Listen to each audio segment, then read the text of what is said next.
Hoy vamos a trabajar con las simetrías de los ángulos de referencia. Vamos a usar estas simetrías para poder calcular las razones trigonométricas de los ángulos que son equivalentes a los del primer cuadrante, pero que estarían en el segundo, tercer y cuarto cuadrante. Para eso vamos a recordar primero cómo se escribían los ángulos principales que nosotros manejamos del primer cuadrante, ¿ya? Para eso también recordemos que cuando hablábamos de 360 grados y lo expresábamos en radianes, hablábamos de 2pi radianes, es decir, dábamos una vuelta completa a la circunferencia. Cuando hablábamos de 180 grados nos referíamos a pi radianes porque eran la mitad de los 2pi, ya que estábamos dando media vuelta a la circunferencia.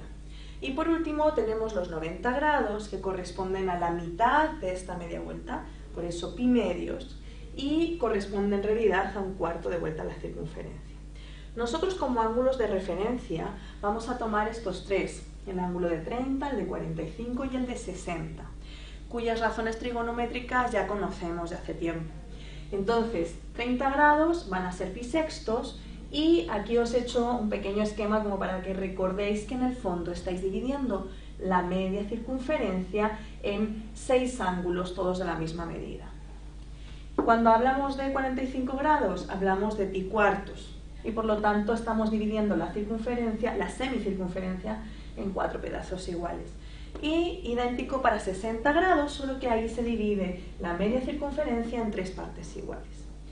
Teniendo claro esto, vamos a ver entonces cómo se trabajaría con las simetrías de estos ángulos. Vamos a ello. Entonces vamos a ver primero con el ángulo de pi cuartos. Para el ángulo de pi cuartos, nosotros sabemos que este punto, recordemos que estamos en la circunferencia unidad, por lo tanto, este radio de la circunferencia, todos los radios miden 1, ¿sí? Entonces, si recordamos de ocasiones anteriores, en este caso el punto corresponde al coseno del ángulo, que para nuestro caso es el coseno de pi cuartos, y luego tenemos el seno de pi cuartos. Por lo tanto, las coordenadas de ese punto, esas coordenadas x e y, en realidad son el coseno de pi cuartos, que es raíz de 2 partido en 2, y el seno de pi cuartos, que es raíz de 2 partido en 2. Si nos damos cuenta, ahora hacemos las simetrías de este punto sobre la circunferencia. Es decir, si nosotros trazáramos, por ejemplo, a la misma altura, llegamos a este punto.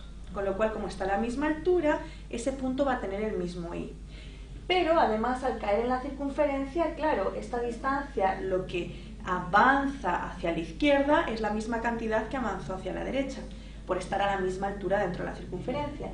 Entonces, ¿qué vamos a tener? La coordenada x va a ser la misma, pero con signo negativo. Es decir, como está aquí, las coordenadas son las mismas de ese punto, pero con signo negativo. Por lo tanto, este punto va a tener de coordenadas menos raíz de 2 partido en 2 y raíz de 2 partido en 2. ¿Y esto de qué nos sirve? Pues sencillo, porque nosotros ahora vamos a usar este ángulo de pi cuartos para decir que si este punto está entonces al mismo ancho y al mismo alto respecto a la circunferencia que el punto que teníamos ahí, entonces el ángulo que le correspondería partiendo del eje positivo de las x sería este ángulo que está ahí, o sea, este que estoy marcando aquí. ¿Y este ángulo cuánto sería? Pues fijémonos que hemos dividido la semicircunferencia en 1, 2, 3 y 4 pedacitos iguales. Por lo tanto, ¿cuántos hemos tomado hasta llegar ahí? 1, 2 y 3. Es decir, ese ángulo en radianes es 3 pi cuartos. Es decir, que esto va a ser el coseno de 3 pi cuartos y el seno de 3 pi cuartos. Que en realidad no es otra cosa más que el menos coseno del ángulo de referencia pi cuartos y el seno de pi cuartos.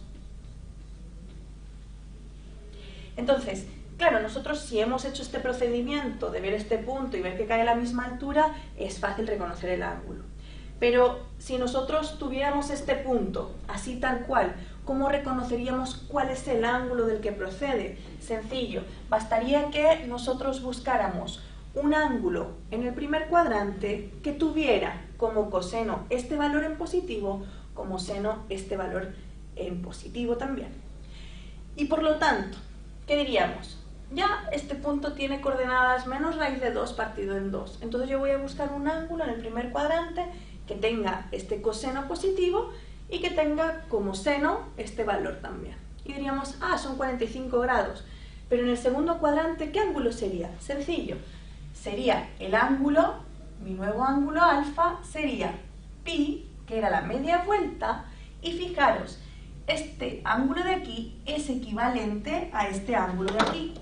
Por lo tanto, yo a la media vuelta que estoy haciendo le estoy restando el mismo pedacito que le estaba ampliando desde el eje positivo de las x en este lado. Entonces, ¿qué sería?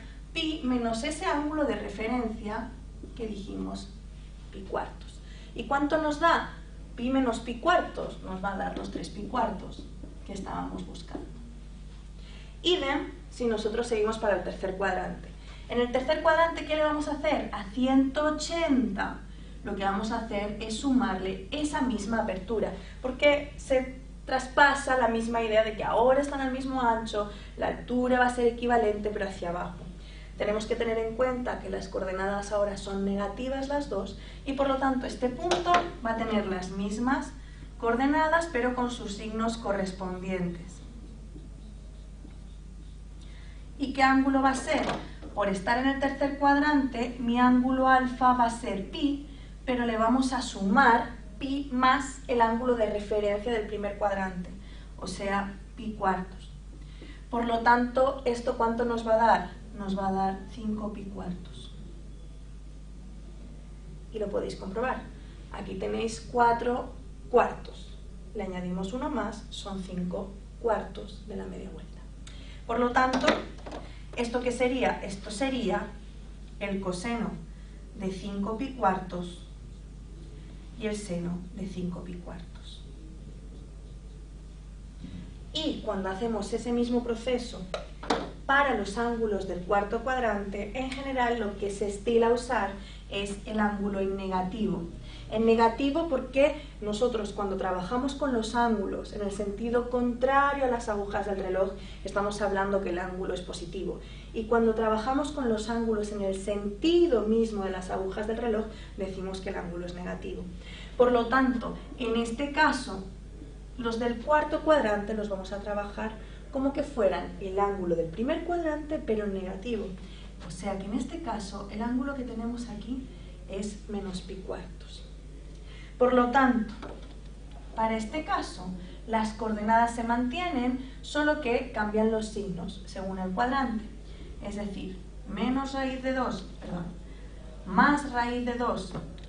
partido en 2 y menos raíz de 2 partido en 2. Pero ¿quién va a ser? El ángulo que tenemos es menos pi cuartos. Por lo tanto, esto es el coseno de menos pi cuartos y el seno de menos pi cuartos. Quiero que notéis una cosa. Fijaros, los ángulos siempre los contabilizamos desde el eje positivo de las x. Siempre partimos de aquí y empezamos a contar los ángulos. Por lo tanto, en el primer cuadrante, pi cuartos. Llegamos hasta aquí y aunque le restamos pi cuartos a pi, el ángulo que estamos viendo es este, que eran 3 pi cuartos. Cuando nosotros hablábamos de este ángulo que llegaba hasta aquí, en realidad lo que estábamos haciendo era contar desde el eje positivo de las x y llegar hasta ahí. Pero para saber cuánto medía esto, era que le estábamos sumando pi cuartos.